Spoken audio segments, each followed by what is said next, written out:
Can a story have conflict without violence? It's kind of like asking, can you make a meal without bread? You can, you just have to know what other foods are.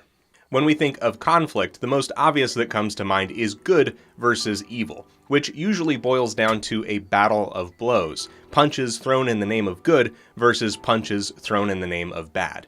But you might be of the mindset that punches are still punches, and that begs the question, can you convey conflict without violence?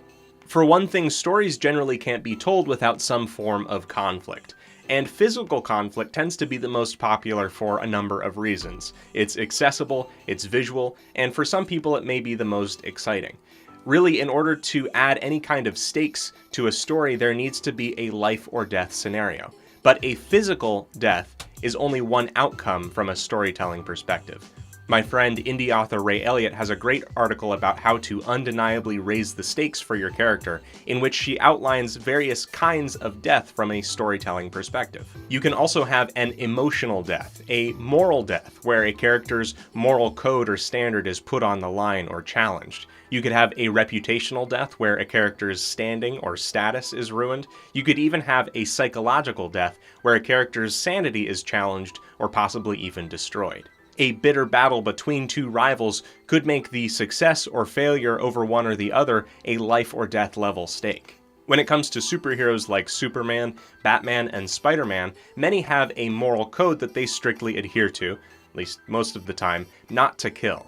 And this code actually is a great opportunity to set up a possible moral death.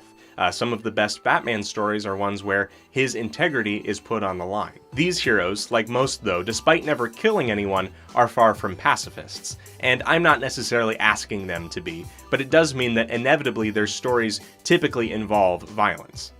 With a character like the Doctor from Doctor Who, we have a protagonist who refreshingly tries to outwit and outthink their opponents instead of straight up battling them. They even chide people who use weapons as unintelligent and uncivilized. Now, it's all well and good that our protagonist doesn't resort to violence, but we do need to understand that oftentimes the Doctor's enemies do, playing out sort of like a monster movie until the Doctor can understand and one-up their opponent. That means that a Doctor Who story is not necessarily free of violence, except for that one time where everybody lives. Just this once, Rose. Everybody lives. Now, if telling a compelling story without violence doesn't really intrigue you, that's fine, but if it does, I think it's a really interesting challenge.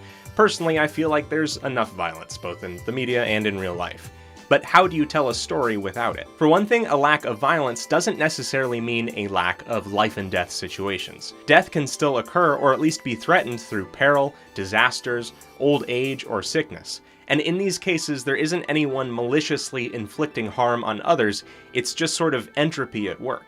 Movies like the Ocean's series don't really have any physical lives on the line. Instead, it's status and reputation. The success or failure of the heist is what's in balance. I like the example of the movie WALL-E, one of my favorites. And even though it's a movie with a lot of action and adventure and maybe just a few scenes of slapstick, there really isn't any violence in it at all. Despite this, it's a movie with several life and death stakes in play. Towards the end, when Wally's brain, essentially, is damaged, we have the threat of him dying mentally. The rest of him can be repaired, but his personality traits and memories could be lost forever. The life or death of the planet is also at stake, hinging on that little seedling in the boot making it back to the planet and sort of restarting the environment. And while no humans are ever really at risk of dying, their quality of life is severely impaired, and a return to the planet means a better life for them. Really, we could broaden the idea of life or death stakes to include meaningful success or failure, where something is at risk,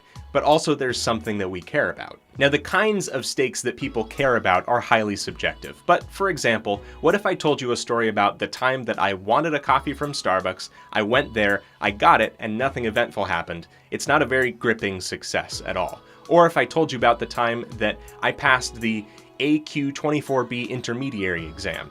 I guess I succeeded at something, but it's really unclear as to what that is, especially because that test is made up. Where are the risks involved in those two stories? If I braved a hurricane to go get a coffee, now you have caffeinated life versus wind-torn death at stake.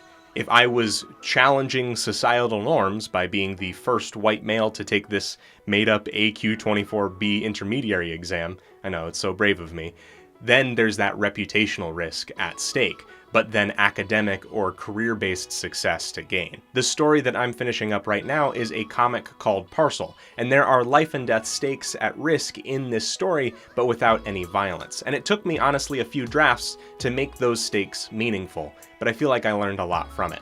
That story is very close to being completed, and I have a release date in mind that I will be telling you about very soon. I think trying to tell a story with little or no violence in it that maintains intrigue and keeps an audience invested is a really great way to challenge yourself. Remember that no matter what story or kind of story you're telling, make those stakes meaningful. So yes, unless your stakes are well done, I send them back. Oof. That is it for me today, mercifully. I'm making new videos every week here on Character Design Forge. Subscribing on YouTube lets you know when new videos are made available. If you'd like to support me and this channel, you can go to patreon.com/bageldenizen and get a ton of things in return, including a personalized video critique of your work at the Novice Bard tier. You can follow me on Instagram, Twitter, and Twitch under the same username. It's BagelDenizen. Thank you so much for watching, and have fun creating. Can you make a meal without bread? Hi.